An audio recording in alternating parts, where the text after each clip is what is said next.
Hello friends, welcome to my channel hello Shikshak. आज हम लाए हैं आपके लिए ऐसा ट्रिक कि अगर आपके एग्ज़ाम की तैयारी अभी तक अच्छे से नहीं हुई है तो उनसे आप कुछ ना कुछ ऐसा सीख के जाएंगे जिससे आपका सीटेट का डर हम थोड़ा सा कम हो जाएगा और आपका जो परसेंटेज का रेशियो है वो कहीं ना कहीं एग्ज़ाम में बढ़ जाएगा।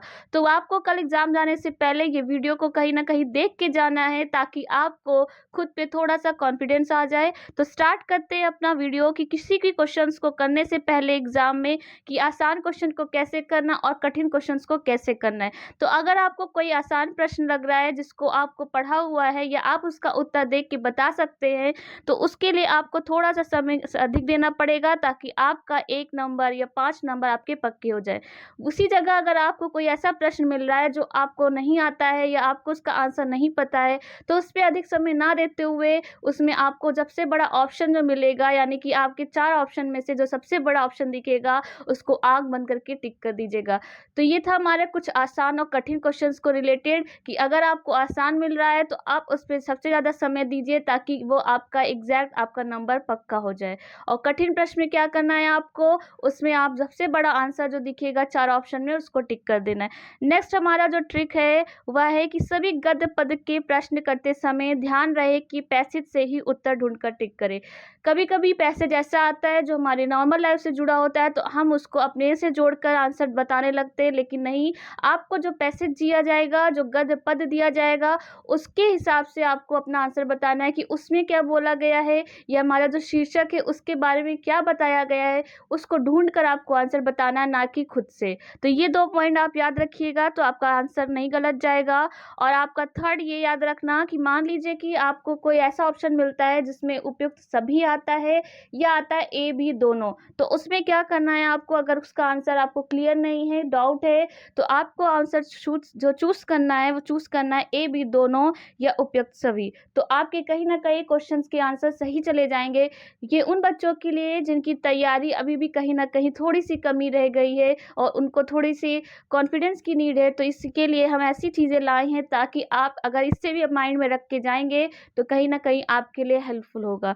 तो ये थी हमारी कुछ बातें। नेक्स्ट हम बताएंगे आपको कि बच्चों को जो हमारा पेडागोजी होता है उसमें क्या करना है आपको, कि बच्चों को सम्मान देना है और समझो बच्चा भगवान है। आपको किसी भी पेडागोजी किसी भी सब्जेक्ट का, मान लीजिए गणित का है, हिंदी का है आपका, या फिर सीडीपी का है, तो उसमें आपको जो बच्चे के लिए बोला जाएगा कभी भी उसको नीचा नहीं दिखाना है, गलत नहीं कहना, उसके लिए दंड नहीं करना है, उसको पनिशमेंट नहीं देना है, उसके लिए निगेटिव नहीं सोचना है। वहाँ पे आपको बच्चे को भगवान के रूप में रखना है कि बच्चा ही सबसे बड़ा है, हम में कमी है, सिस्टम में कमी है, या स्कूल में कमी है, हमारे पढ़ाने में कमी है, सारी कमी हम में हो सकती है, शिक्षक में हो सकती है, लेकिन बच्चे में कोई कमी नहीं।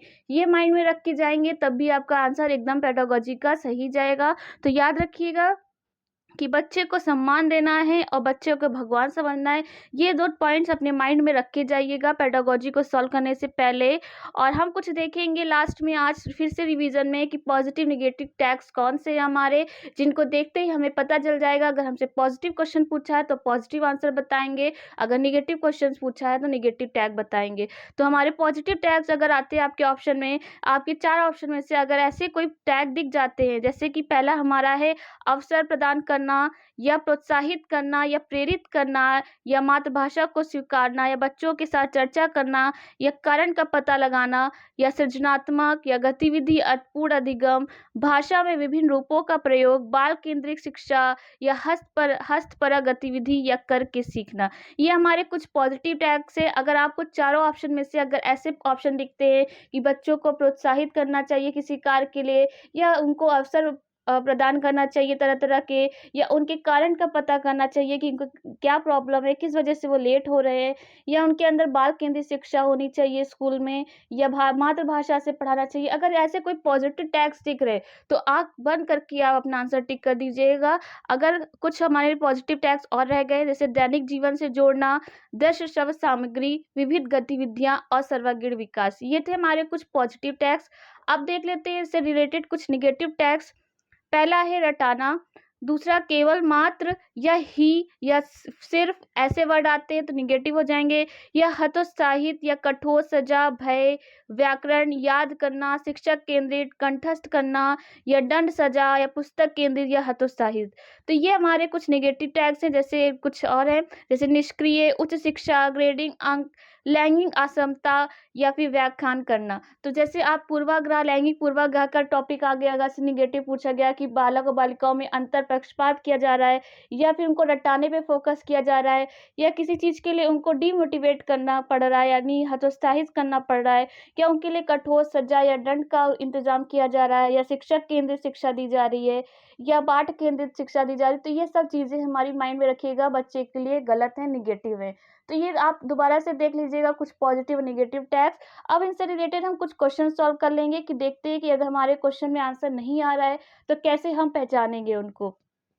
पहला है, छात्र के अवांछित व्यवहार के संशोधन हेतु सबसे प्रभावी विधि है उसे माता पिता को सूचित करना, या छात्र को दंडित करना, या उसे नजरअंदाज करना, या अवांछित व्यवहार के कारणों का पता लगाना तथा उपचार का सुझाव देना। तो अभी हमने ऊपर पॉजिटिव टैग में देखा था, अगर पॉजिटिव टैग आपका आता है कि कारण का पता लगाना, तो ये हमारा पॉजिटिव टैग हो जाता है और हमें पॉजिटिव आंसर देना है। इसलिए यहाँ पे देखिए, हमें आंसर ना चेक करते हुए हमने देख लिया कि यहाँ पे कारणों का पता लगाना और उपचार का सुझाव देना, तो ये कहीं ना कहीं हमारा आंसर सही हो जाएगा। तो आपने पॉजिटिव टैग से अपना आंसर ढूंढ लिया। तो ये उन बच्चों के लिए जिनको क्वेश्चंस को हल करने में प्रॉब्लम आएगी, तो वो अपनी तैयारी एक्स्ट्रा करके जाए। तो यहाँ पे ऑप्शन डी आपका सही हो गया। नेक्स्ट क्वेश्चन 2 देखेंगे, बच्चे के भाषा विकास को समृद्ध करने के लिए निम्न में कौन सा कारण उपयुक्त है? पुस्तकों की सहायता से बच्चों को कंठस्थ करवाना, या समझ न आने पर बच्चों को दंडित करना, या उनके अभिभावक को कार्य सौंपना, या बच्चों को भरपूर अवसर उपलब्ध कराना। तो अभी हमने देखा कि जो हमारा पॉजिटिव टैग था उसमें था कि बच्चों को अवसर देना, पहला ही था आपका कि बच्चों को अवसर उपलब्ध कराना। तो यहाँ पे हमसे पॉजिटिव क्वेश्चन पूछा गया था, इसलिए हमने पॉजिटिव बताया। बाकी आप ऑप्शन में देख सकते हैं, बच्चों को रटाना हमारा निगेटिव था, तब भी गलत हो गया। बच्चों को दंड नहीं देना, ना ही उनकी शिकायत करनी, यानी कि बच्चे के लिए हमें कुछ भी गलत नहीं कहना, बच्चे को हमको सम्मान देना है, भगवान समझना है, सबसे ऊपर रखना है उनको अपनी शिक्षा में। तो यहाँ पे जो हमारा पॉजिटिव आंसर क्वेश्चन का पॉजिटिव आंसर जाएगा, वो ऑप्शन नंबर डी के साथ चला जाएगा। देखिए कितना कहीं ना कहीं आपको इजी वे में बता रहे हैं, ताकि आपका एग्जाम ऐसा है कि आपको अपने से अच्छा करना है, क्योंकि आपका मौका बार बार नहीं मिलेगा। नेक्स्ट क्वेश्चन है आपका, भाषा अर्जन के संबंध में कौन सा कथन उचित नहीं है? उचित नहीं यानी कि हमें यहाँ पे निगेटिव आंसर बताना है।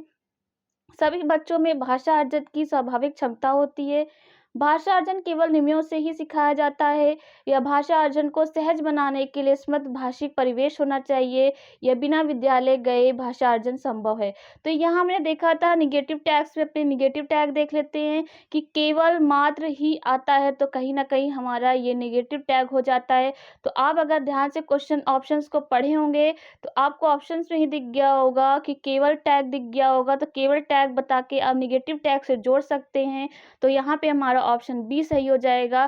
तो यहाँ पे हमारा जो भाषा अर्जन के संबंध में कथन सही नहीं था, वो है भाषा अर्जन केवल नियमों में ही सिखाया जाता है, ऐसा जरूरी नहीं है। इसलिए हमारा केवल वर्ड देख के हमने आंसर बता दिया।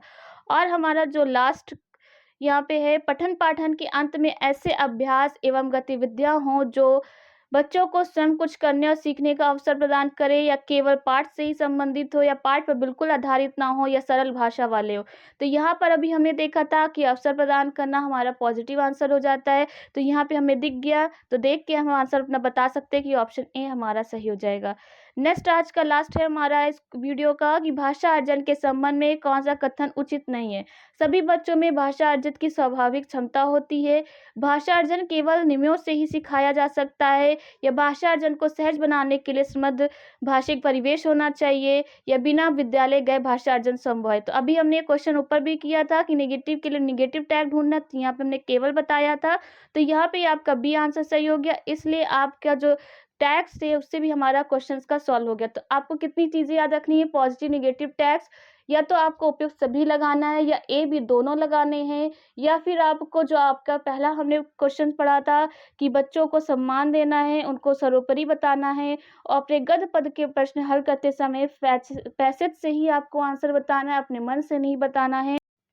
और लास्ट था जो आसान प्रश्न होंगे उनको पहले कर लेंगे और जो कठिन प्रश्न होंगे उनमें जो हमें सबसे बड़ा ऑप्शन दिखेगा अगर कन्फ्यूज़न हो रही तो उन्हीं को हम टिक करके चले आएँगे। तो ये थे कुछ ऐसे टिक्स जो आपको एग्ज़ाम से पहले पता होना चाहिए ताकि आपकी तैयारी में और अच्छे का स्कोर हो जाए, आपका रेशियो और बढ़ जाए ताकि आप अपना रिज़ल्ट देख के उतने ही खुश हो जितना हमें खुशी होगी। तो अगर आपको ये वीडियो अच्छा लगा हो तो लाइक, कमेंट, शेयर ज़रूर करिएगा। आपके लिए कल के लिए आपके एग्ज़ाम के लिए ऑल द बेस्ट, अच्छे से पेपर दीजिएगा। आज के लिए थैंक यू।